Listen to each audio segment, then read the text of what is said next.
Hare Krishna, everyone. Hare Krishna. Om Namo Bhagavate Vasudevaya. Om Namo Bhagavate Vasudevaya. Om Namo Bhagavate Vasudevaya. Om Namo Bhagavate Vasudevaya. Om Namo Bhagavate Vasudevaya.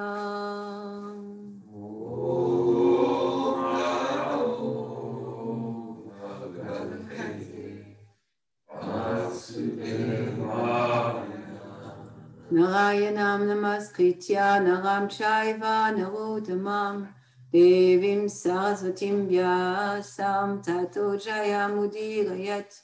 Before reciting this Srimad Bhagavatam, which is a very means of conquest, one should offer respectful obeisances unto the personality of Godhead Narayan, unto Narayan Rishi, the supermost human being, unto Mother Sarasvati, the goddess of learning, and unto Srila Vyasadeva, the author.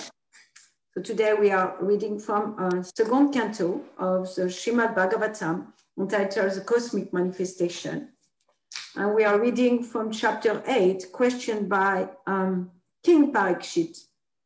And we are on text 24. Can repeat one word at a time. Sarvam, Sarvam Etat, Etat Cha, Cha Bhagavan, Bhagavan Prichata, Prichata Mi,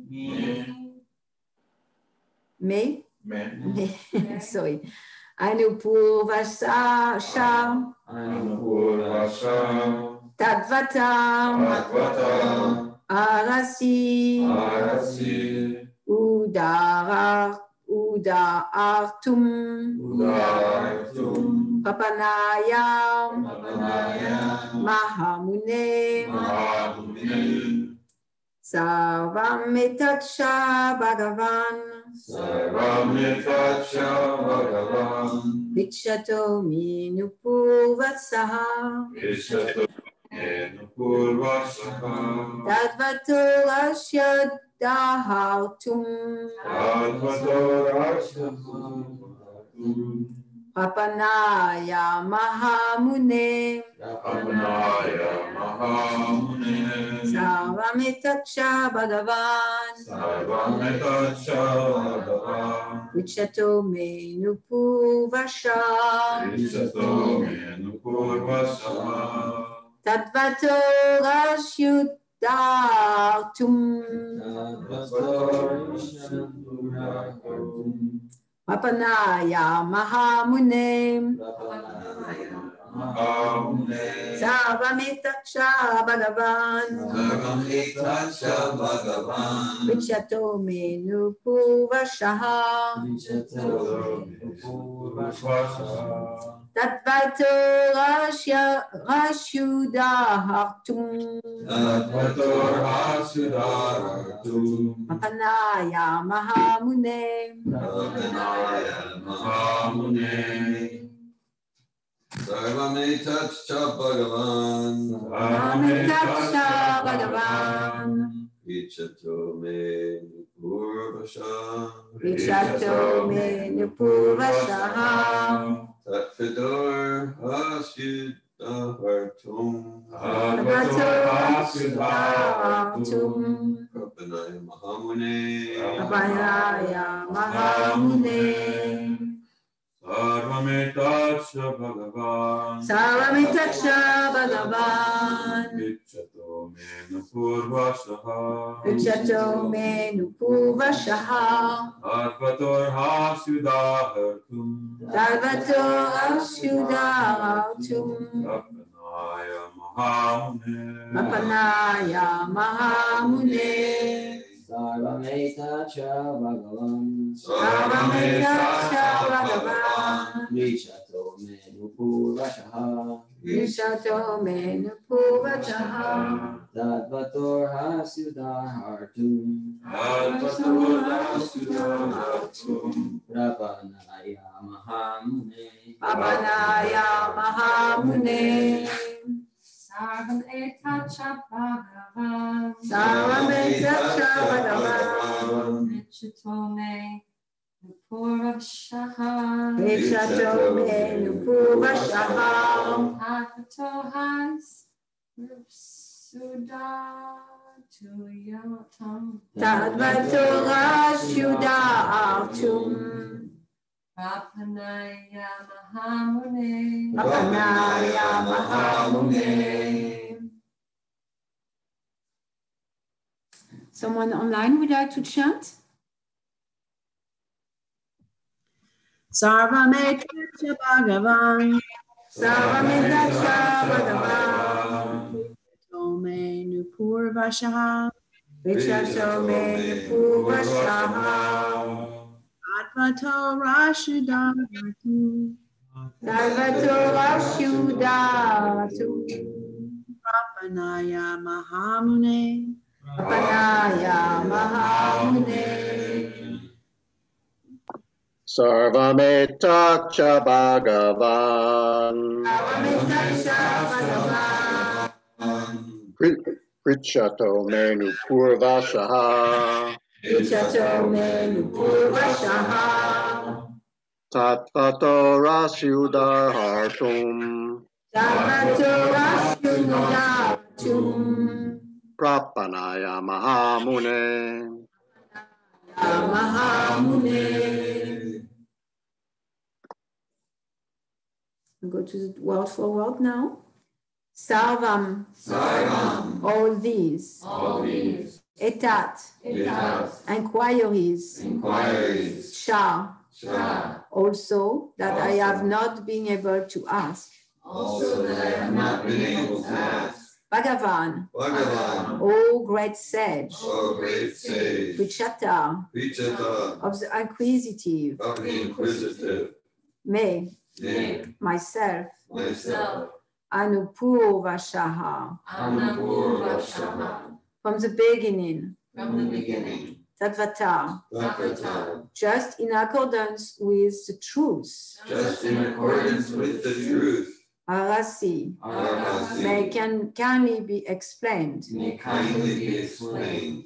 Uda artum. Udartum. As you will let know. As you will let know. Upanaya. Upanaya. One who is surrounded. One who is surrounded. Mahamune. Mahamune. O great sage. O great sage. Translation. O great sage, representative of the Lord, kindly satisfy my inquisitiveness in all that I have inquired from you and all that may not have, and all that I may not have inquired from you from the very beginning of my questioning. Since I am a soul surrendered unto you, please impart full knowledge in this connection. Purport by His Divine Grace A.C. Bhaktivedanta Swami Prabhupada. The spiritual master is always prepared to impart knowledge to the disciple, and specifically when the disciple is very inquisitive. Inquisitiveness on the part of a disciple is greatly necessary for the progressive disciple. Maharaj Parikshit is a typical disciple because he is perfectly inquisitive. If one is not very inquisitive about self-realization, one need not approach a spiritual master simply to make a show of discipleship. Not only is Maharaj Parikshit inquisitive concerning all he has inquired about, but he is also anxious to know about what he has not been able to inquire. Factually, It is not possible for a man to inquire about everything from the spiritual master, but the bona fide spiritual master is able to enlighten the disciple in every way for the disciples' benefit. Om Gyana Timerandasya Gyana Jala Shlakaya Shakshurmi Tanyena Tasma Shri Goravina Maha. I was born in the darkness of ignorance. My spiritual master opened my eyes with a torchlight of knowledge. I offer my respectful obeisances unto him. Shri Chaitanya Manobhistum Sapitami Namutai Swayam Rupa Kadamayam Dadati Swapadam Tikam Vandeham Shri Guru Shri Yuta Padakamana Shri Guru Vaishnavancha Shri Rupa Savajatam Sahagana Magundatam Vitam Tam Sajivam Saitvetam Savatutam Parijana Saitam Krishna Chaitanya Devam Shri Radha Krishna Padam Sagana Shri Vishakam Vitam Cha E Krishna Karuna Sindhu Dina Bandhu Jagatpati Gopisha Gopika Kanta Radha Kanta Namostute Tapta Kanchana Gauri Radhe Vrindavaneshwami Vishabhanu Sudevi Pranamami Hari Priya Vanshakatpatarubhyaksha Kripa Sindhu Vyaivacha Patitanam Pavanebhyo Vaishnavebhyo Namo Namaha Jai Shri Krishna Chaitanya Prabhu Nityananda Shri Advaita Gadadhar Shivasadi Gaura Bhakta Vrinda Hare Krishna Krishna Krishna Hare Hare Hare Rama, Rama Rama, Hare Hare. Namo Vishnu Padaya Krishna Prastaya Bhutale Srimati Bhakti Vedanta Swami Niti Namine Namaste Sarasvati Devi Gauravani Pracharini Nirvasesha Shunyavadi Paskachadjatarini. O great sage, representative of the Lord, kindly satisfy my inquisitiveness in all that I have inquired from you and all that I may not have inquired from you from the very beginning of my questioning. Since I am a soul surrendered unto you, please impart full knowledge in this connection. Hi Krishna, good morning. So Parikshit Maharaj in this chapter, he asked a lot of questions to Sukadev Goswami. And also all those questions are pertaining to self-realization, to God realization, to mainly understanding what's the purpose of human life. Who am I? What am I doing here? And what's the quality of the soul? Who are we here? So those questions are essential.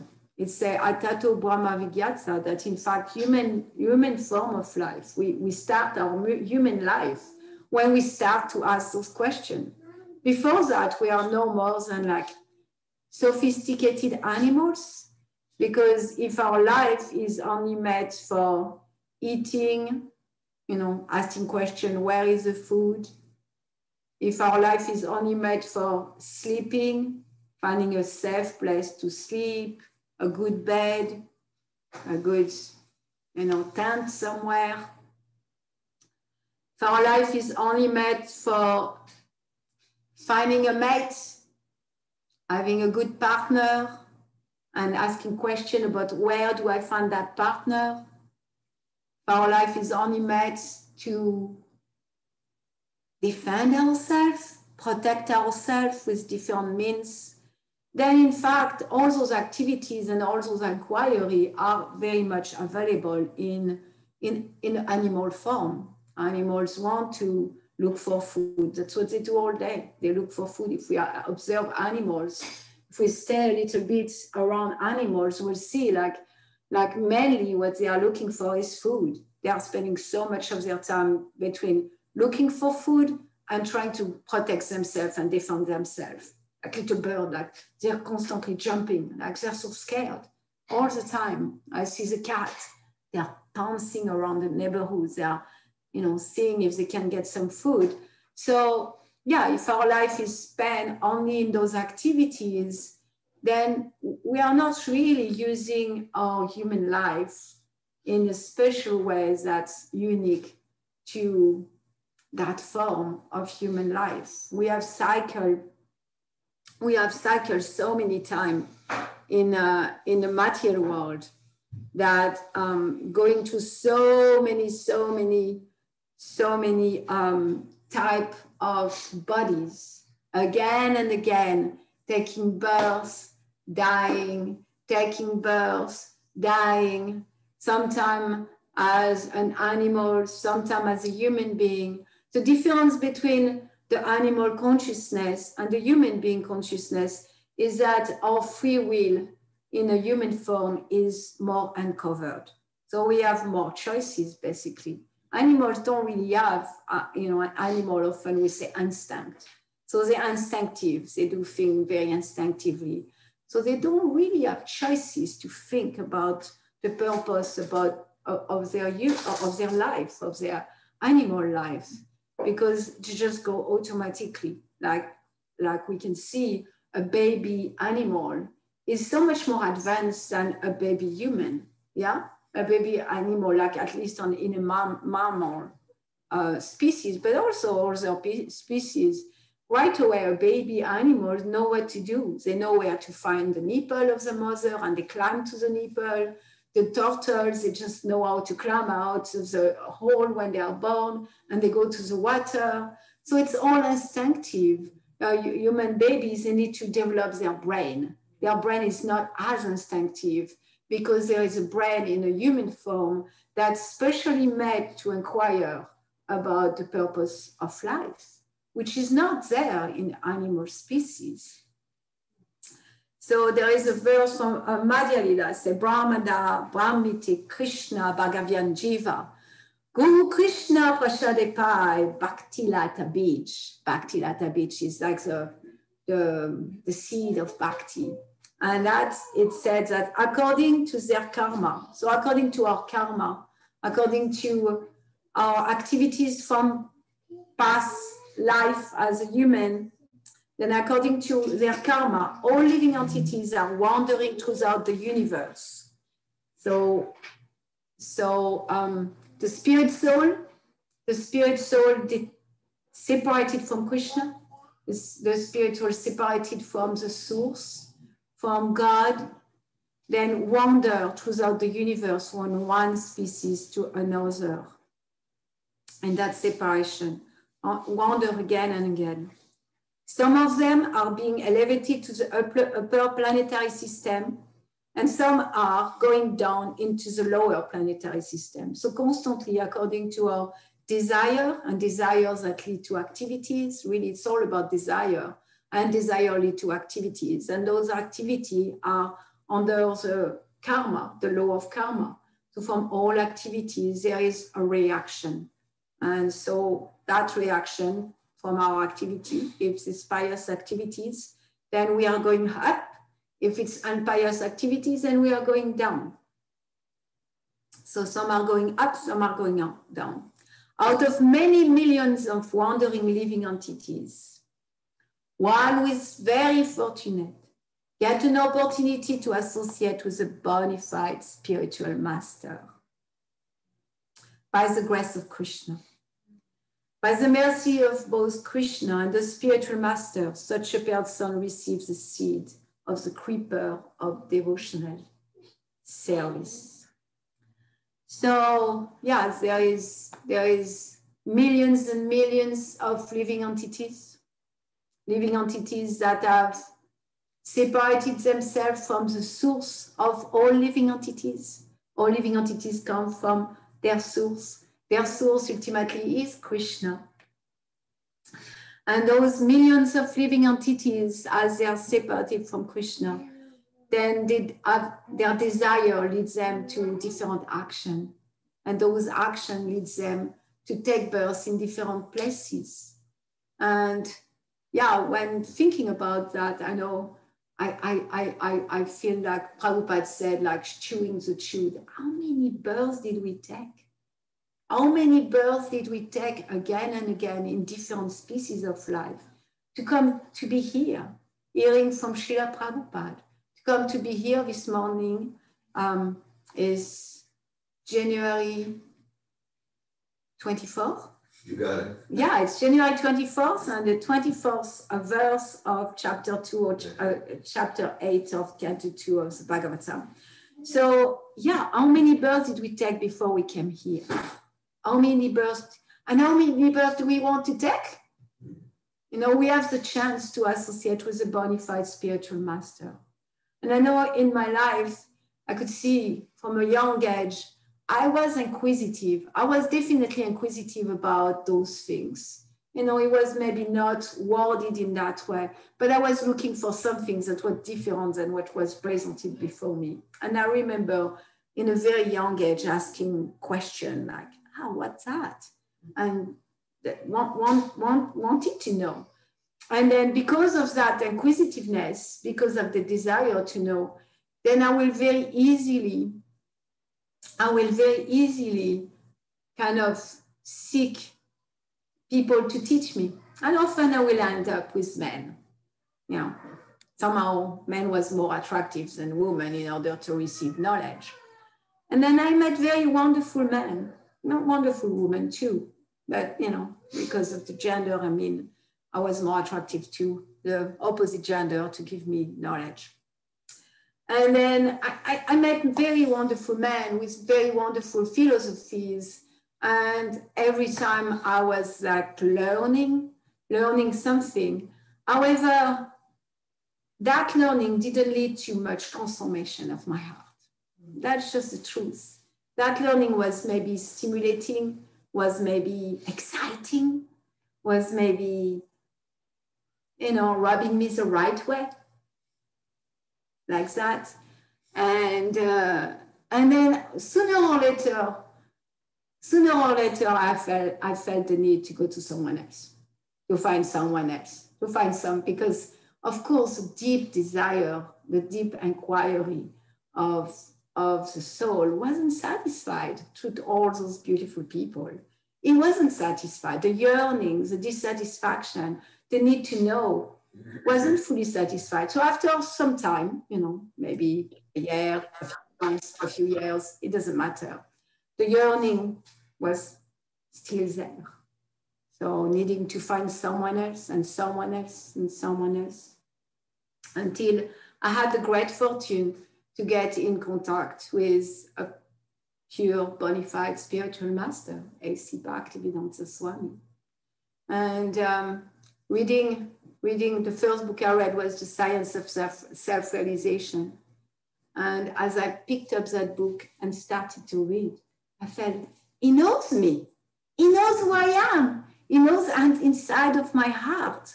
And as the more I was reading, the more there was something so deeply resonating for me.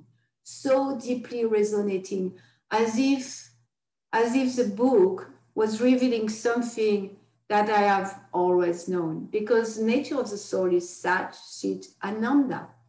Sat is eternal, we are eternal. So we are not going to be satisfied with just the eating, mating, sleeping, and defending that are just pertaining to the body. And the body is temporary, it's born and died. So we are not going to be satisfied by anything that's temporary, just by nature. You know, how can we be satisfied with some things that have a beginning and an end? Even if we have some satisfaction, that satisfaction is going to end at one point or another. So in reading Srila Prabhupada's book, like The Science of Self-Realization, I felt Srila Prabhupada was tapping within something inside of me, the chit potency, the knowledge, because we have that knowledge. We have that knowledge eternally. Eternally, the soul is cognizant. It's cognizant about its position and about its constitutional position. some words in English are sometimes difficult to pronounce for my mouth. But that's just material. It's not very important. So yes, so I'm reading Srila Prabhupada's books, like I felt I was tapping in something that was way deeper than any of those beautiful gurus, men, whatever they were. And some things that I already knew, but nobody knew that I already knew. No, before that, nothing had tapped into so deeply inside my being. And then as I continued to read, as I started to follow Srila Prabhupada's instruction, chant Hare Krishna, then I saw that it wasn't simply satisfying knowledge to get. It wasn't simply robbing me in the right place. In fact, it was mostly robbing me the wrong way. And still, even so it was robbing me the wrong way, even so, in a sense, those other sensual satisfaction that I was getting from other source of knowledge before that were not there. I could tangibly experience a transformation, a deep transformation in my heart, a deep transformation of consciousness, a deep transformation like, oh my God, like my eyes began to open to new perspectives, new way of looking at the world, new way to understand the world. I had so many questions, and so many questions through Srila Prabhupada's teaching were answered one after another, continuing to really deeply satisfy the soul and taming that yearning, taming that deep dissatisfaction and yearning to know. And in a sense, a part of me is kind of missing that. I feel like I'm less inquisitive than I was then, and I want to go back. You know, often I'm thinking that for the progressive, in a verse here, it's a progressive disciple. And the progressive disciple is inquisitive. So I want to like continue to that deep inquisitiveness that was there before. Sometimes I miss it because I was really, my mind now is so absorbed in, it's not even mundane, it's just nonsensical, random nothingness. And I wish that I was like absorbed in questioning, why is it that I'm thinking like that? Or why is it that I'm functioning? What's the purpose of human life? I guess there is maybe a taking for granted aspect of becoming a devotee and reading. Like I'm absorbing myself daily in reading Srila Prabhupada's books in one form or another. And yeah, I'm looking at that. I'm looking how maybe I came to a point that of taking it for granted and not be as absorbed in self-realization, as absorbed in inquisitiveness than I used to be. So this class helped me to connect with that, connect deeply with a sense of wanting to search my soul, and by doing that, being more deeply in service to humanity, to other living entities. So spiritual master is very much what's happening here, and what we are looking at is Maharaj Parikshit being in a sense, manifesting the perfect disciple. Perfect disciple, like Lord Chaitanya. Lord Chaitanya, when he approached, is Krishna. And when he approached his spiritual master, he said, I'm a fool. So Maharaj Parikshit is a pure devotee of the Lord. He knows the Lord. And still he presents himself with a lot of inquiries. And also he said, and everything else that I haven't inquired about. Because he understands the limitation. Because in a sense, reading this chapter, what became obvious is that the quality of our inquiry is so much connected with the quality of our knowledge. If we don't have any knowledge, it's very difficult to inquire. We don't know what we don't know, in a sense. We don't know what we don't know. And Maharaj Parikshit is honest enough here to really acknowledge, I don't know what I don't know, please tell me. And the spiritual master, naturally, out of mercy, is going to give more than the disciple is asking for. And still, we can look at Maharaj Parikshit question, how perfect those questions are. And he wants to know, he's eager to know. He has that sense of eagerness. I want to know. I want to know more. I want to know more about Krishna. I want to know more about how to go to Krishna. And the way to know Krishna is to approach someone who knows him, who have seen the truth. And Tadvavidi.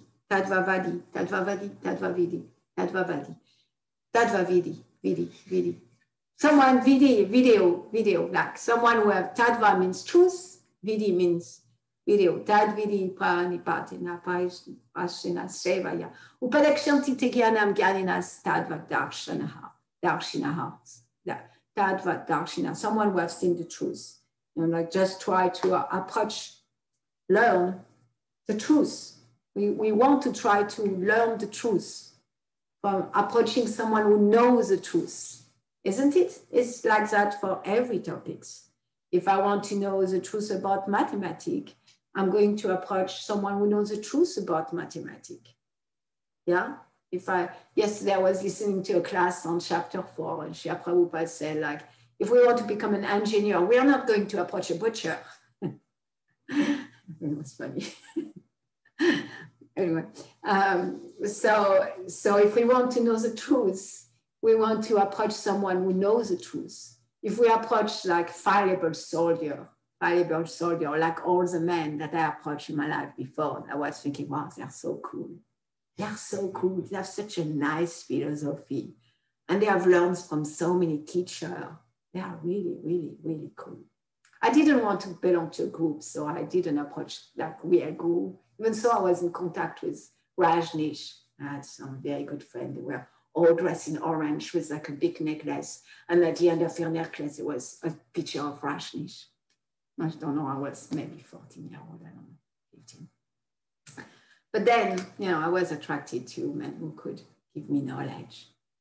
No, it's like, no, they didn't know anything really. They were just speculating in their mind, creating something that sounds good, look good, and mainly makes them look good and makes them having power over other people. That's mainly what it was about. Like, They have good hair, didn't they had a good haircut, or maybe a good a beard. Oh yeah, they had long beard. Yeah, usually they had long beards. You got me. So yes, so if we want to know the truth, we approach someone who have realized that truth. Someone who is in contact, direct contact with Srila Prabhupada, with Krishna. So for us, for me, it's Srila Prabhupada. Srila Prabhupada is that person who have seen the truth, who live in that truth. This morning I was chanting Gayatri and I was meditating on, there is some verse about the Guru in the Gayatri mantra. And I was meditating how, a pure devotee like Srila Prabhupada, they are constantly in bliss, and they want to enthuse us. They want to enthuse us with that bliss. They are full of bliss. They are not in this material world. They don't experience the threefold misery of life because they are not under the three material modes of nature. So I was there, Srila Prabhupada is here and he see Krishna. He see Krishna in the heart of every living entity. He see Krishna in all his disciples. He see Krishna as acting and guiding them. He sees Krishna in the creation. He understands that this is perfect. This is really a place created by his Lord. He is happy to be here. He is happy to see what's going on. Even so, he does. The pure devotee is para dukkha dukhi. So a pure devotee feels the pain of others. He's really feeling our pain. He's feeling our pain of separation from Krishna. Like that yearning, like yesterday, Ganesham was speaking about homesickness. and the pure devotee is one who has seen the truth, is fully, completely satisfied, is fully enjoying Krishna's creation, seeing how Krishna's creation is complete, perfect, amazingly orchestrated to support the living entity to go back to Godhead. And at the same time, he feels the pain, that homesickness that was described yesterday, that yearning for something else. He feels the pain, he can see. You know, yesterday I was speaking with Bhakta Eze, we were speaking about someone and something, like we were speaking about people who are on drug. And yeah, naturally from our perspective here, our eyes are more open, we are less in illusion. When we look at someone who is on drug, we can understand the suffering of that person. That person may feel like, well, you don't know what you're missing out. Really, you don't know what you're missing out. We have trips that are really amazing, but someone who have stepped out of that kind of illusion can see, wow, that person is suffering so much, so disconnected from their true self, so far away from understanding the truth about who they are, and so much in danger of repeated births and deaths. The pure devotee understands that and is endeavoring to help to refocus on helping the disciple. And I see in my life and in the life of many people, it's not that we need to look after the goal or seek a goal or search for a goal or look for like that, because we don't have the capability, intellectual capability to discern who is qualified goal in a sense. And the spiritual master pick us up. He come. I know Krishna consciousness knocked on my door many times. The first time he knocked on my door, I was 11 years old. I received a little, and I'm sharing this story because I want all of us to see how many times Krishna knocked on our door. Knock, knock, knock, knock, knock, knock. So the first time he knocked on my door, I was 11 years old. I received a little bottle of 11 years old. So it was 73. So I received a little bottle of spiritual sky sandalwood oil. So beautiful. I bought one exactly the same recently, and it was a little picture of Krishna. And interestingly, I never threw away that bottle. I never threw away. And it stayed with me for years and years. Even when I moved out of my parents' house, I still had that bottle. Why? You know, it's just a bottle of perfume. I imagine I didn't keep all the bottle of perfume that was offered or given to me throughout my life. But that bottle, I kept it. I didn't know why. And same thing when I was 15, so it will be 1977. I was on my bicycle. It must have been spring. I remember I was feeling happy. It was sunny. It wasn't cold anymore, because where I live, winter can be cold and long. So I remember it was sunny and I was on my bicycle and I saw someone with a robe, like orange robe, and he stopped me and said, "Oh, here, I have a book for you." I said, "Wow, nice, neat, interesting." I was cool. I was definitely cool. And so, and he gave me the book and he asked for a donation. And I said, "Well, I'm not going to give you a donation." No way. And he said, "Oh, keep the book." So I went home and I opened the Bhagavad Gita and I didn't understand anything, nothing. I just read that thing and it didn't make any sense. There was all these squiggly things. I closed it and never opened the book again. And when I moved out of my parents' house, I kept that book. I never left it behind. I always have it with me, even so I wasn't reading it. So you have the little bottle and the book. And again, all of us, we can look at how many times Krishna, Prabhupada really, that bottle was coming from the disciple of Srila Prabhupada. So Prabhupada was present in that little bottle. In that book, fully present, Prabhupada was fully knocking and saying, "Are you coming? Are you coming? come on, there is something that you can leave, that there is something you can come with me. And so that's the second. And the third time, there is more, if we can go back. The third time I was in Amsterdam. I was 19-year-old Amsterdam. I won't describe what people at 19-year-old were doing in the 80s in Amsterdam. Not going to do that. But that's where I was. And then I saw like what looked like a long like train of orange robes. It was all orange robe and it was long. And it was like an arena, big arena, huge. I don't know, like 50 people or more. And many were orange. And then I had a friend and he said, oh, those Krishna, they have lunch, it's free. Free? Yeah. That's all I heard. I didn't hear Krishna. Well, later on I did, remember he said that. But all I heard is free lunch. So I said, oh, I'm going to go. And I was on my way to the lunch and I got diverted. Probably a beautiful man, I imagine, with a good philosophy, something like that. Oh, maybe some substance, something diverted me. And I didn't make it.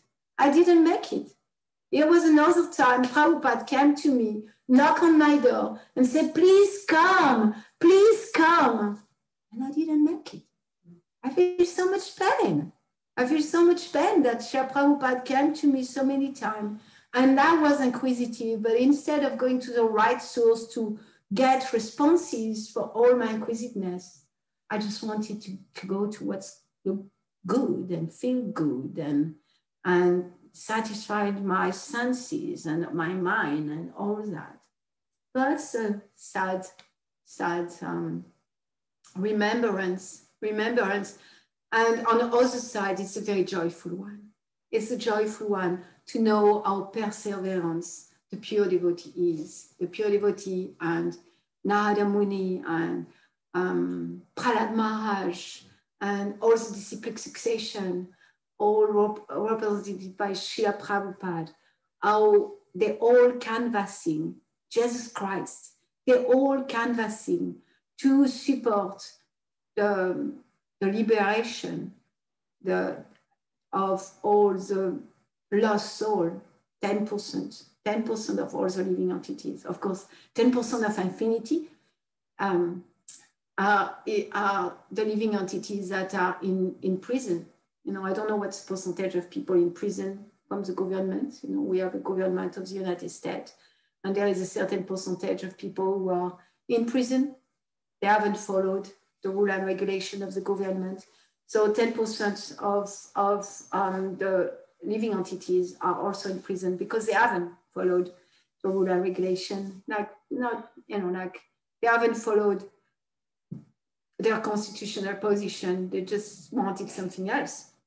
And so all the pure devotees, all of them, all the representative of God who have seen the truth, who are God themselves, all those representative of God in a verse, they're representative of God, I think.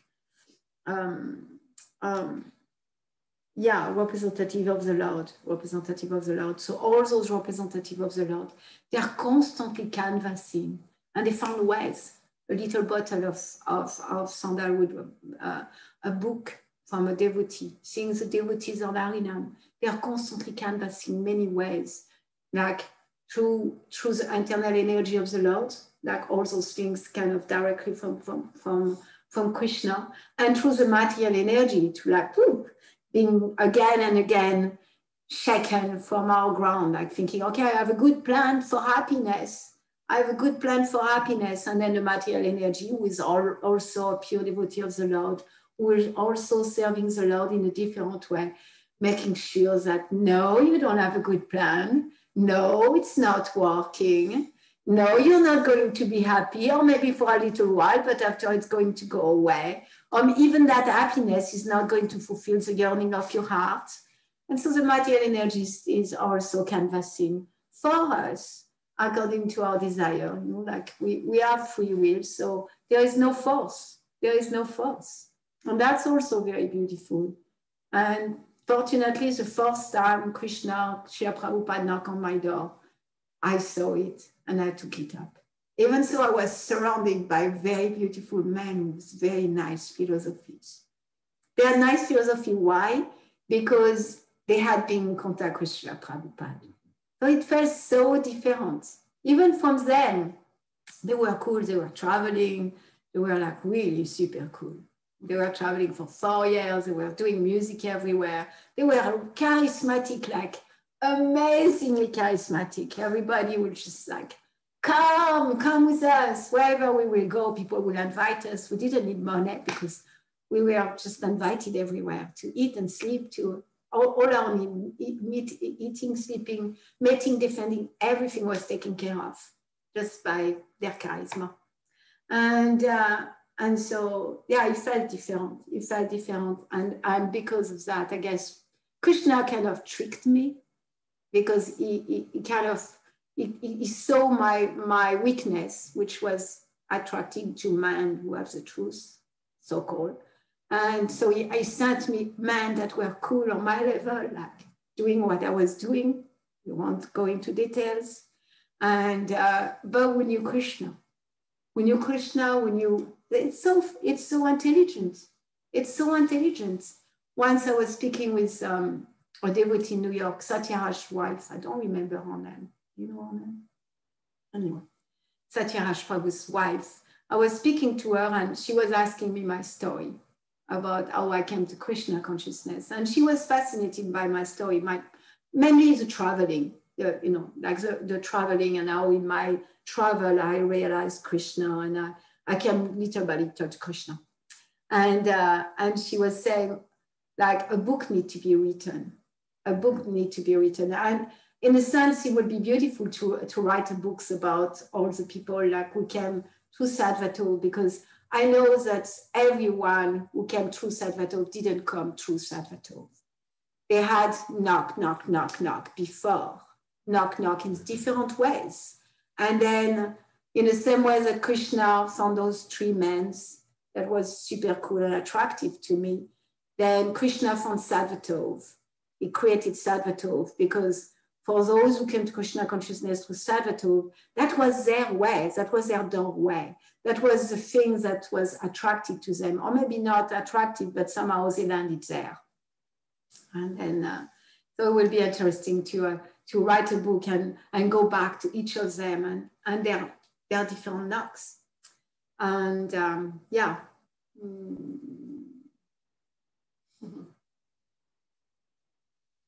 So yeah, another thing I wanted to speak about is qualification of a disciple.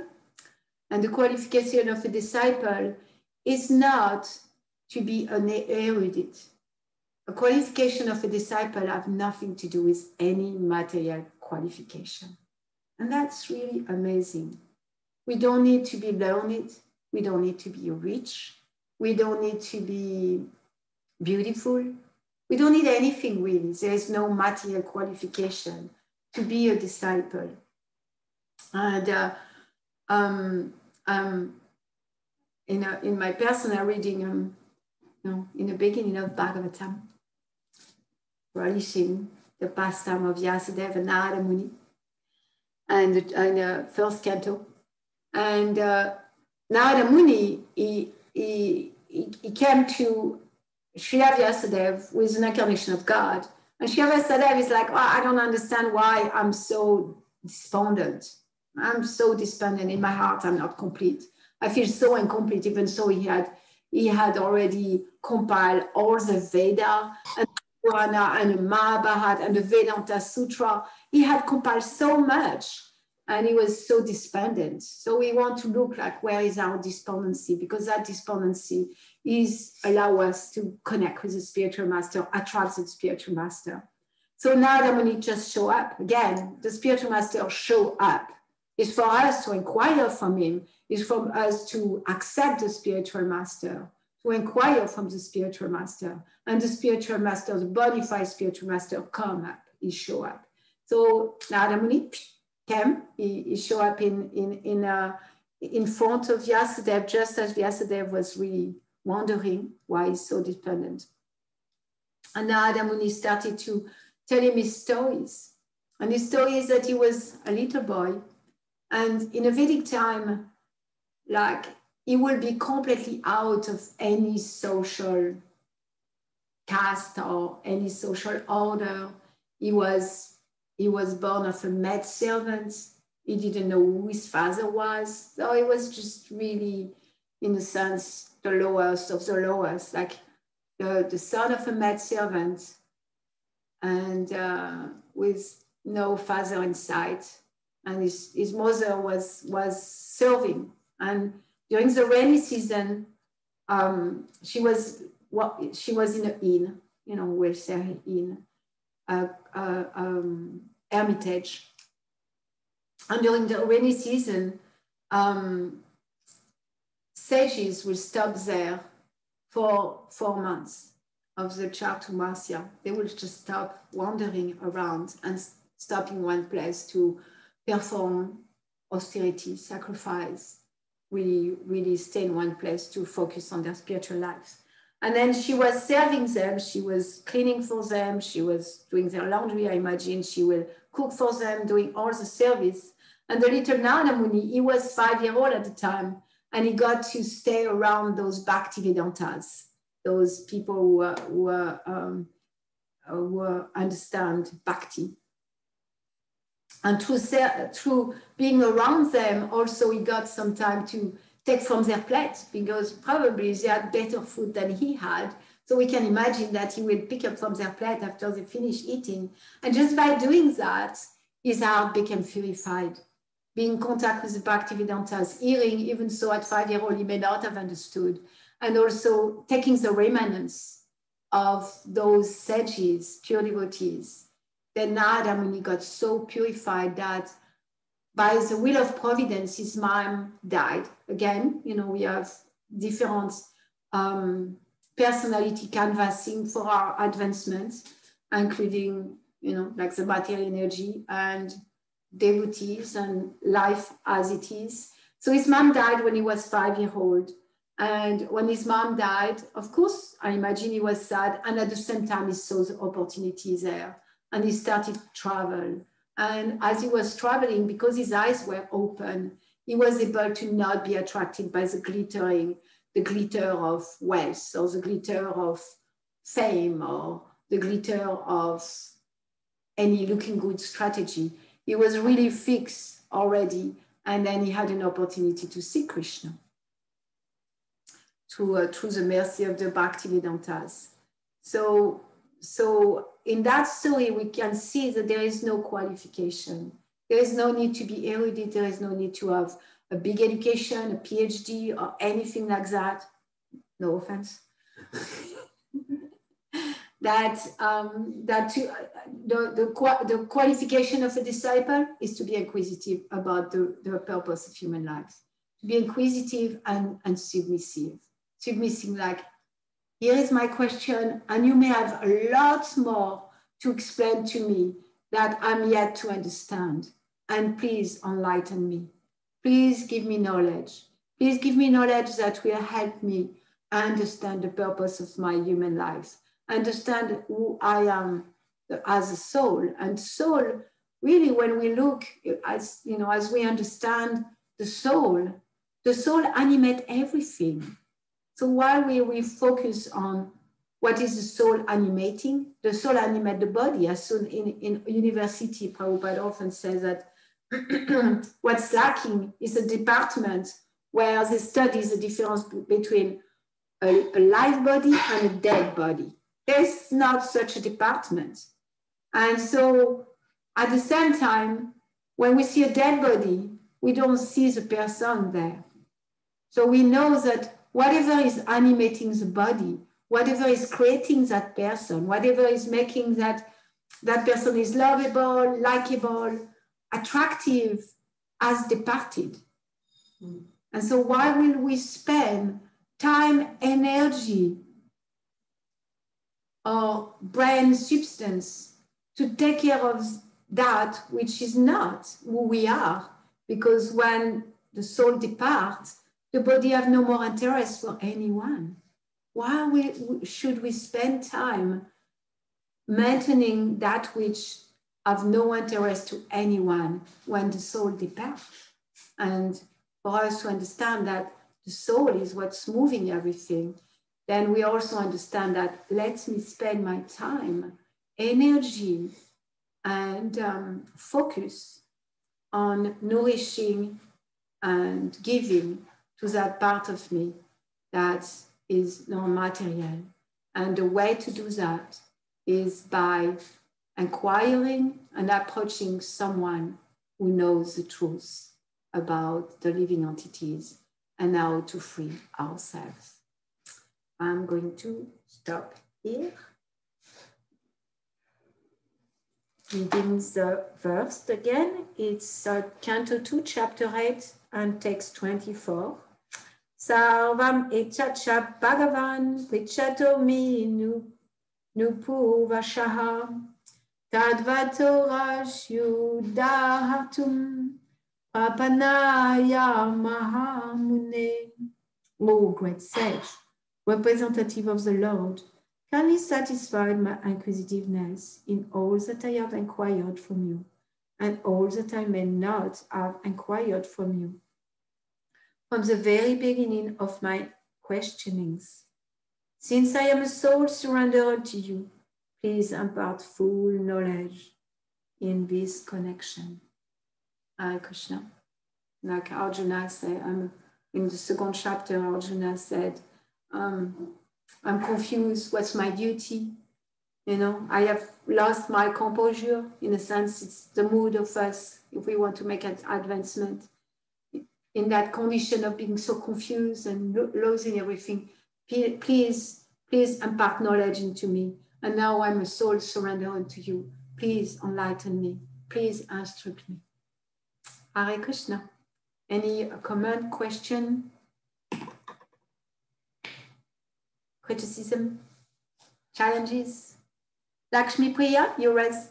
No, that's Lakshmi Priya's account, and it's George is there. Hey, George. Thank you so much for class. I have two questions that are related. My first question has to do with the events that go from desire to action. And so I just wanted to clarify my understanding that first there is desire, and then desire leads to emotion, and emotion leads to thought, and then thought leads to action. Is that correct? From thinking, feeling, and willing, that's what you're looking at? Yeah. That is correct. Okay. And then, so the question I have is, do we have like an opportunity? I guess we're always experts, but do we have an opportunity at each one of those steps to respond, or is the effort that we can exert all in kind of changing our desire at the root that will kind of lead us to act in a way that is pious or God, if that makes any sense. I'm not hearing you too well because there is like the connection is not that good, but I'm going to try to reflect what you're saying. Is that, okay, so there is thinking, feeling, willing ourselves. And do we have power to stop that when that is already, taking place? Or is our power only to desire? Yeah, like when we experience, it's like when can we affect that change? Is it where we are noticing the desire and like not judging the desire but being with it and trying to be in the mood of sattva? Or is that at every step along the way we are 100% able to kind of influence that. Yeah. So do we have the power to influence our thought, feeling, and willing? And it seems that you're responding to your question at the same time you're questioning that, there is no material impediment to devotional service. So that's a very general rule. And at the same time, that's to me, it's a very important rule that there is no material impediment to devotional service. So even my thoughts, even my feeling, or even my action, in a sense, don't need to get in the way. And at any stage of that process, we have choices. We have choices to choose Krishna, because the free will is about choosing Krishna or choosing Maya. That's what it is. Of course, it manifests in so many unlimited varieties of way, but that's at the core of our free will. We can choose Maya and be under the stringent laws of material nature, or we can choose Krishna. So even our action can be turned into coming closer to Krishna, even if our actions are unfavorable, or if our actions are even inauspicious. Those actions in themselves are not impediment to devotional service, because we have the power to turn them in something that will bring us closer to Krishna. Similarly with our thoughts and feelings, because there is no material impediment to devotional service. While saying that also, there is things that are going to be more conducive for my spiritual life. And sometimes through my desire and action, I may damage my eagerness for spiritual life. Like I may choose, for example, so rampant now people with internet difficulties, internet addiction, whatever, attraction. So I may think like, oh, sometimes the thinking, feeling just go too fast that we don't really see that it's even existing because our consciousness is so covered. But yeah, so there is activities like, let's say, from thinking of or feeling the gap, or I go to browse the internet, go on YouTube, go on Facebook, browse like that. Then naturally, like as I'm engaging in a material energy, then my desire for Krishna is going to be reduced. So in a sense, there's no material impediment to devotional service. And at the same time, my responsibility is to make sure that I engage myself in activities that are favorable to devotional service. Both are true. Because if I engage myself in activities that are not favorable to devotional service, then my taste, attraction, desire for devotional service is going to be lessened, because I allow myself. It's like Prabhupada gave example of elephants. Elephants, they wash themselves, they clean themselves in the river very well. And so we do that when you chant Hare Krishna. It's an internal shower. We take the internal shower, we chant Hare Krishna, we read the book, we chant in the morning, we attend the morning program, we attend this class. So it's shower, we clean the inside. And then Prabhupada gives the example of like the elephant, after they take a shower, they take dirt and they put dirt all over themselves like that. So he gives that example to show that, yeah, for us, like let's say, yeah, I'm taking the shower, I chant my round, I'm here. And then the next activity I'm doing is browsing the internet. Then I'm going to put dirt on myself. I'm going to reconnect with the true mode of material nature.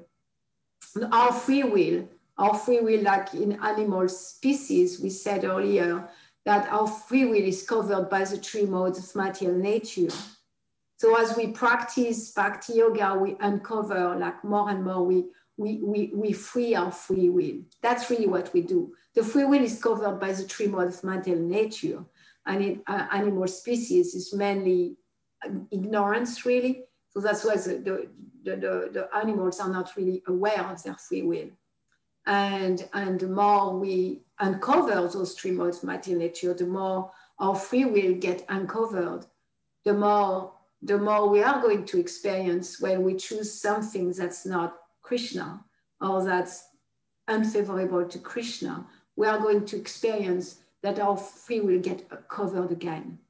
And in that covering, then our desire for devotional service is lessened. Thank you so much. I appreciate very much your response. about no impediment, and how dynamic it is. How dynamic it is back and forth. So thank you so much. Hare Krishna. Yeah, there's a dynamic there, like, okay, there's no impediment, even if I do something foolish, like browsing the internet, let's say, and I know, oh, now I don't have tests, but then I can go to Krishna and say, look what I did. I have no test for you now because I involve myself in degrading activities. Please help me. And then even that action become like a springboard to come closer to Krishna, because there's no impediment. Yes. Hare Krishna. Thank you. Ramachandra, you have your hand raised. Yes, but I think Len Prabhu was first, so I'll wait for my turn. Len, you have your hand raised. Actually, Lakshmi Priya had her hand up before I did. Yeah, okay. Lakshmi Priya, you have your hands up. Oh no, that was just me from earlier. Ah, yes, that's right. Yeah, yeah, that's what it was. Yes, okay. Len, would you like to share? Okay. Yes, this idea of Krishna knocking on your door, you know, many times before you actually start inquiring seriously, it really took me back in memory lane there, and I really appreciated that analogy because it made me remember certain things in my life where, you know, Krishna was knocking on my door. And just to give one little example, briefly, I had in my my bedroom this tapestry, which I thought was really cool. It was super psychedelic. It was like this. It had all these garish colors on it, and it had some guy with a peacock feather who was blue, and this beautiful buxomy woman there, and I just was so attracted to this tapestry, but I had no idea who it was. I just thought it was really cool, Yeah. you know, and my God, I held it up against the window and the light would come through the colors and it was just so amazing. And then later I found out, oh my God, wait, that was Krishna and Radharani. So yeah, and just many other things like that. But I appreciate that you brought this analogy up of Krishna keeps knocking at the door until you come in. So finally I came in when I was about 52. I opened the door. Yeah. Thank you. Yeah, thank you for sharing. Very fun story. Yeah, like we can all go to memory lane, like you said, and see how Krishna. And my understanding is that Krishna is still knocking on my door. I haven't yet passed the threshold. You know, he's still knocking on my door and said, please come. And I say, okay, I'm a little closer, but I haven't passed the door yet. No, my door's open, a little crack. I see a tiny little glimmer. That's it. Maybe like that. Yeah, exactly. Yes. Thank you. Fun story. That's why I say we could, writing a book about those things, I think it could be so enlivening for people in general to see, like, okay, Krishna is kind of, like once there was someone in community who said, I'm playing hide and seek with Krishna. It's a little bit like that. Krishna, you know, I'm playing hide and seek, Krishna is playing hide and seek, something. Thank you. Thank you. Excuse me. I hear feedback whenever someone shares, and it might help if you mute yourself, Malini, and then we when someone speak. Okay, I will do that. Thank you, Damayanti. Ramachandra and Krishna Keshar is there too? Just me. Thank you, Mother Malini, for the class, and I really like the personal sharing of pre coming to Krishna consciousness. I never heard that story from you, and I related very much to the feeling of grief and sadness of not answering that call. I mean, I haven't heard about Krishna before coming to Montreal, and I remember in the first year I would connect a lot to where was Krishna all my, you know, all my teens and my youth. I wish I would find him before. It would save me so much suffering and traveling to pointless places in my life. And at the same time, the question that I wanted to ask is about the inquisitiveness that you shared, and that was, I feel that was sort of like the golden thread of the verse and your lectures, how to remain inquisitive. Because I mean, I remember myself very inquisitive in the very beginning, and my inquisitiveness is like coming in waves and sometimes fades, sometimes, goes out, comes back. And I was wondering what, from your perspective, what blocks us from being always inquisitive, or be deeply inquisitive and sincerely inquisitive. Hare Krishna. Hare Krishna. Thank you very much, Chandra Prabhu. And yeah, I hear, like you said, like, where was Krishna? And Krishna maybe didn't knock on your door the way I describe, or and at the same time, if I look at my stories, there is other ways that Krishna knocked on my door. For example, when my parents divorced and I moved to another town, the place I was most attracted to go every single day was a monastery. And I love seeing nuns in the street. So my sense is that it's stepping out of like the box of like Krishna consciousness in the forms that maybe we are practicing it, and to really look like Krishna can knock on our door in other ways. And I imagine you living in Israel, which is such a hub of spirituality, you probably got Krishna to knock on your door, maybe not in the form of Krishna himself, and in other form to open the eyes to spiritual life. I just want to bring that into, because the memory lane, like some people, maybe it is in Catholic Church, or it is in so many ways that God came and helps them to see something about God. Yeah. And then I can relate to that. Yeah, God in Israel, God consciousness is like kind of obvious. So yeah, different it's way. like it's probably difficult to avoid it, to not be impregnated with it. And maybe it's not the blue boy with the flute like Len, or like me was also a blue boy with a flute. Must have been the same boys on the little bottle. And it may be other ways. And I know there was other way. If I go to my life, I can see other ways. Even so, I was raised in a secular environment. I can see the other ways that God, Krishna, knock on my door also like that. And each time, and even now, I'm just like, okay, I'm looking somewhere else, and that connect with your question. Like, I'm Krishna knock on my door every day, all the time. And am I really willing to like surrender to the spiritual master, surrender to be inquisitive about what matters?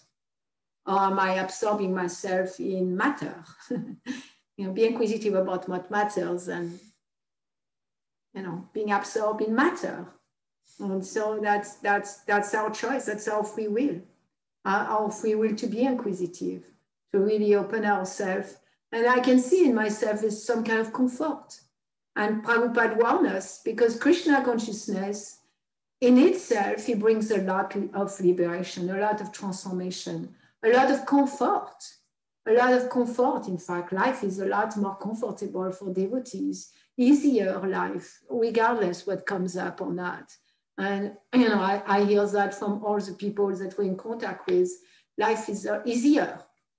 So life is easier when we practice Krishna consciousness. There is less torment, in a sense where we have more tools to engage with the tormenting of the material energy. So in that, there is a danger of sattva. Sattva is dangerous, and Prabhupada so many times tell us sattva is dangerous. So as we practice Krishna consciousness, we become vegetarian, we get up in the morning. We are cultivating a lot of sattvic habits in many ways as we practice Krishna consciousness. Then there is that danger is there to feel really comfortable. In that comfort kind of prevent us to stay plugged into inquisitiveness, to stay plugged into like progressive disciple. That's so important in this verse, the word progressive disciple, to continue to be a progressive disciple, to be introspective, to really look at ourselves, look at the anartha. And as long as we are not crying when we chant Hare Krishna, as long as tears are not flowing constantly from our eyes when we chant the holy name, there is anartha in our heart. Are we inquisitive about, are we open and inquisitive about knowing? Anartha is the word for unwanted things, unwanted dirt in the heart. And the holy name and serving Krishna does clean the dirt. And at the same time, am I inquisiting, why is it that I'm not crying? Or am I inquisitive about, like, where is food? Where is the mat? How can I protect myself? So it's in sattva, in a sense, it's a blessing and a curse. And the curse is to feel comfortable, and in that comfort, not being as inquisitive and eager for spiritual lives than when, you know, we are more like in passion. You know, the passion brings inquiry more. Yes. How does that sound, Ramachandra Prabhu? Well, I sort of understand that, like, to seek discomfort to a certain level and let it drive our inquisitiveness towards permanent comfort, not permanent, like temporary comfort, but what is permanent comfort? But seek discomfort, like not to resist temporary discomfort. I don't know if to seek discomfort. I kind of stole that line from someone on YouTube, I think. I appreciate how you worded that, to seek discomfort, or to allow a discomfort to be there. And in that discomfort, naturally, we become inquisitive. Yeah, in that discomfort. If we try to fix the discomfort or try to mitigate it in some way or another or make plan for it, then we are missing out. Like, often I think of children. And our children, everything changes all the time. You know, like from a newborn to a 2-year-old, so many changes are going on. There is no comfort zone. The body change, the abilities change, the way of thinking, the toys that, you know, a 2-year-old doesn't want to play with the toys that they had 2 years ago. And then it's constantly like that for a long time. Everything changes. And let's imagine that children like start resisting change. Like, no, I feel uncomfortable to grow now. No, I want to keep my same toys that I had 2 years ago. That's ridiculous. That's ridiculous. And it's happened naturally for children. But at one point or another, somewhere, we stop allowing ourselves to be in the discomfort of growth. Yeah. Thank you very much, Chandra Prabhu. Thank you so much, Hare Krishna. Damayanti, you have your hand up. And Ladini Shakti did first. Okay. It's hard to know which one is first. Ladini Shakti, you have your hand up. Hare Krishna. Hare Krishna. Thank you, Damayanti. I appreciate this discussion, and I start to feel grateful for my Tamas and Raja, because I'm far from the sattvic trap. So right now I don't have to worry about that one. Exactly. You're grateful for all the Tamas and Raja, and they have their purpose in a human experience and liberation. Yeah. Yes, far from being comfortable. It's not comfortable. And I have a question. So you said, and I heard it more times even from Prabhupada, with this, like, when the spirit soul leaves the body, then the body is not attractive anymore, and that's the proof that the soul is attractive. So that's not at all my experience with dead bodies. And I've seen a lot of animal dead bodies in my life and very few human bodies. But still, it's just not my experience. So I wonder about that. Like I understand that I'm attracted to the Tao matter, but there is like so many other things that are attractive to me that's just matter.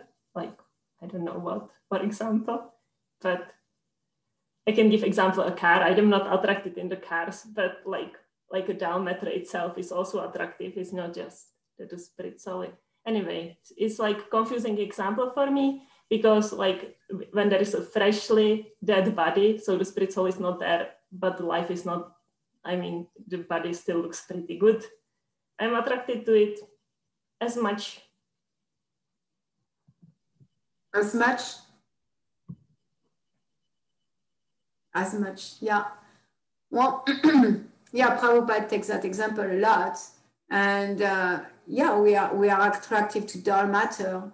At the same time, when the soul is present in a body, then there is so much more, like the dog is moving. The dog is, you know, like wagging his tail. The dog is like coming and licking you. The dog is like, you know, you can throw things and you run and get it. Or the dog is looking at you and wonder what's happening. Or even a dog that's sick, very sick, there is something, there is an exchange of love. There is an exchange that creates that the attraction is not for dull matter. And of course, we are attracted to dull matter. And you're correct about that, like a car, or the attraction for dull matter may be there. But the main component of the attraction, usually, and maybe there is exception, usually the main component for attraction for living entities, I'm not speaking about dull matter, is the soul that inhabit the body because of those exchange of love, because of those exchange, because of those interaction. And those interaction exchange, when the soul leaves, is just dead matter. And yeah, but how long does dead matter in that situation is attractive? You know, I remember like I lost a cat not so, you know, maybe 2 years ago, I don't remember when. And well, she was really emaciated, so she wasn't very pretty to look at. But let's say that you have a cat that's died, still very fluffy and beautiful. Maybe it's fluffy and beautiful for a few hours, and after a while it's going to smell really, really, really bad. And it's going to look very, very ugly. And the eyes are going to become like dry and empty when it was so sparkling with life before. And even that attraction is not going to last very long. I accept. But I have one more question. So when, like, for example, like I can resonate with like the loving exchanges with the dog is better when the dog is like lying flat dead. But like there can be spirit souls still present, like in the coma, for example, and then there are no these exchanges. So it doesn't seem too different still. Yeah, so in a coma, there is less exchanges. And at the same time, there is a presence. In coma, like say you have an animal in coma. Still, I think there is a distinction. Like if you're really honest, like an animal in coma, there is a sense of life somewhere. It's very subtle and it's not wagging the tail. It's not about licking my hand or catching the piece of food I'm sending to them. Still, and the reason why, you know, people keep their animal in a coma is because they know there is life there. And that life is not about the body. It's about, there is something else there that attracts them to spend a lot of money to keep the body alive. To keep the soul, they want to keep the soul. Otherwise, why will they put the machine on? Yeah. Even a car, like a car is dead matter, but there some who the idea is like it's still the relationship principle, right? Some they'll give a name to their car. Mm-hmm. Some will give a name. They refer to the car as she. It's just true. I was never like that, but some they'll just with tennis racket. Yeah, something like that. So it's still. So even if it's like dead matter, so-called, but the idea is still a relationship. It's still something about a living relationship. And just give that example. Some people will give their cars names and like that. So we're still looking for that living soul-to-soul relationship. We might be looking for it in dead matter, but that's still the attractive principle. Like the attraction and the impetus for looking is like we are looking for a relationship with living, and we may misplace that desire to dead matter, but it's not going to be very fulfilling. Like an exchange with my car, Katie, or whoever it is, then yeah, it's going to be very limited. Thank you. I'll challenge that a little. I name my cars, and if it's working, if it dies, there's going to be a different kind of relationship. Yes. Thank you, Laura. Thank you, Vladimir Shakti Babu. Hare Krishna. Dayanti, you have your hand up. Thank you for the class. Yes, I've been thinking about something throughout the whole class, and Ramachandra's sharing like helped me clarify it. Because he was asking, how do we stay inquisitive? Hi there, I saw him come on screen again. And I was thinking, how can we stay inquisitive with someone like Krishna who we have withholds with, and that haven't cleared the withholds yet? And what was happening for me throughout the class, and actually for some reason all last night I didn't sleep well. I was tossing and turning, and eventually sometime in the middle of the night I was wondering what's going on inside of me, what's happening deeper inside of me. And I had like inclination to escape the pain, and sort of inspired or illuminated by yesterday's class with Ganesham Prabhu, because I brought up loneliness as like kind of like a deeper feeling inside of me that I tried to avoid and fulfill through relationships. And anyway, I decided to sort of like not distract myself from that feeling for a moment. I experienced it. I decided to experience my experience of like really deep loneliness that I tried to fulfill through relationships on this planet. And then immediately what came up next was irritation and anger. Like, I'm not going to be satisfied by trying to get relationships to satisfy me on this planet. And the only person I'm going to be satisfied with is someone I cannot see, and I don't know for sure if they exist. And I just felt so angry. Like, and I prayed, I was like, Krishna, I can't see you. You know, I don't even know if you exist, and you're the only thing I'm supposed to rely on. And so I just wanted to express that, like, no. And I thought this morning I woke up and I was reading the Srimad Bhagavatam despite not wanting to. And then I had a realization like, oh, I don't want to read it because I have withholds, like I'm angry. And I usually feel irritated reading about Krishna. It's like I'm getting to know someone who might not exist. It's just almost feels insane. And no wonder I'm not interested in reading, you know. And anyway, I'm angry. I think it's healthy just to acknowledge it, like I'm irritated and I'm angry. And it feels like movement forward. So anyway, I thought I'd express that. Thank you. You're muted. Thank you, Damayanti, for expressing. So the longing manifested inside you has been a longing that manifested into feeling alone. And by allowing yourself to experience your experience of that feeling alone, then you connected with frustration, anger. And that frustration, anger have been like, yeah, I put so much energy trying to be happy with relationship.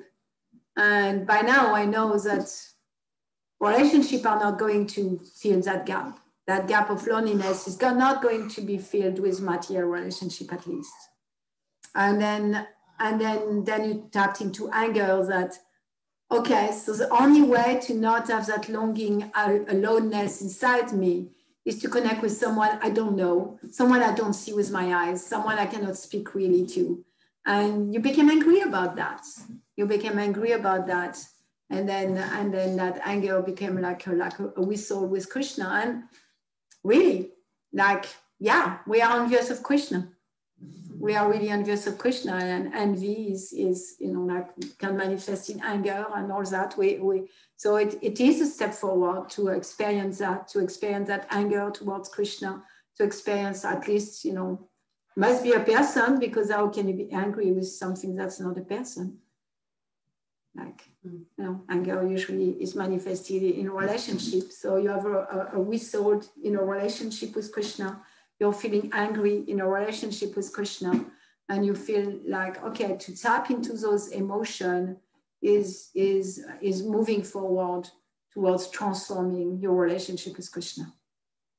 Like when I tap into my anger with my roommates and I share my withhold with them, then it's a step forward to my relationship with my roommates.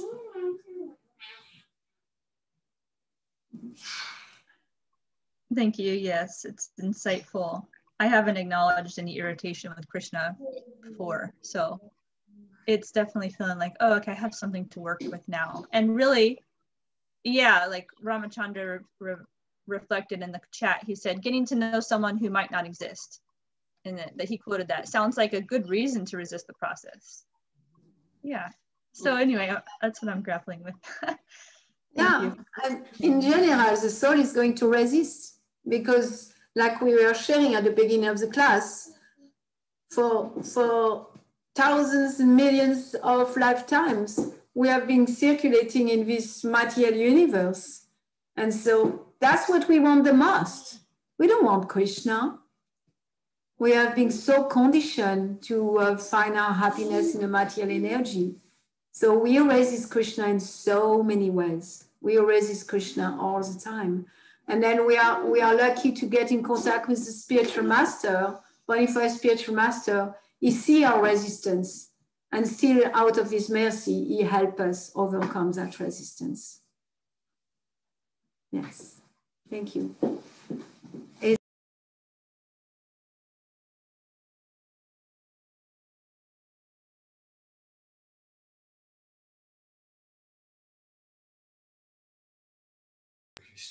Maha. Yes, sorry. Yogovinda is leaving, so. Hare Krishna. Yes, thank you. I appreciate your sharing, Damayanti. And yeah, as long as we are here and we are not crying and our eyes are not full of tears when we chant the holy name, and we are not simply focused on pleasing the Lord, pleasing Krishna, pleasing Srila Prabhupada, and only surrender to Srila Prabhupada, the spiritual master, then we have tons of withhold. We have things that we are resisting and we are thinking we know better. We have another plan than Krishna's plan. Yes, thank you. Dao, we have a few minutes if you want to share something. Yeah, I like that conversation about, because I never had it for so many years of feeling like angry at Krishna or something. And I somehow with the help of my guru, it came to realize, you know, they're actually, all of us, to all of our parents, you know, at some point we said, I hate you, Mom, I hate you, Dad. And we came to some point of like saying something pretty heavy to them and were surprised. But we do that with anyone who's in charge of us at some point. And so we do it with God too. I mean, we shouldn't be surprised that we come to that point, in a sense, you know, considering that he's dealing with us in the most intimate way. So, I mean, I just like the fact that, let's be honest, that we do sometimes feel that way. And it's not that that's like, oh, go to hell forever, you idiot. You know, you can't think that. No, it's kind of natural. You will, as a soul who's been here for millions of years, have these kind of things you're hesitating with Krishna about. And, you know, it sometimes agitates us. And so, anyhow, I just want to throw that out. I like that people are being honest about it. It was never talked about for years. And I'm glad some people are talking about it. I don't know. There's more to be said, but anyway, I appreciate the discussion. Hey, thank you, Dao. I really appreciate your point. And what came to mind is like children, sometimes they're very submissive and easy. And then when they become teenagers, they're really angry with their parents. And then they're aware of like, I hate you, Mom, I hate you, Dad. Even though that's such an intimate relationship before. But then, you know, it's like, it allows the relationship to grow into friendship or somewhere else. There is a purpose for it. So we are maybe like Damayanti, maybe she's reaching teenage years and she's expressing her teenage attitude towards Krishna. or like we may be new baby kids and we're really nice to Krishna. Can't even imagine hating Krishna or saying something. But actually, we will be in the future if we're not now having the time. So don't be surprised when it comes too. Yeah. Thank you, Krishna Prabhu. And I appreciate. I really appreciate, and I hear your appreciation of this kind of thing not being spoken of in most circle of devotees, and the courage Damayanti had to share that, and how helpful it is for all of us. Yeah. Thank you all. Entourage Srimad Bhagavatam ki jai, Srila Prabhupada ki jai. Jai, Hare Krishna. Hare Krishna.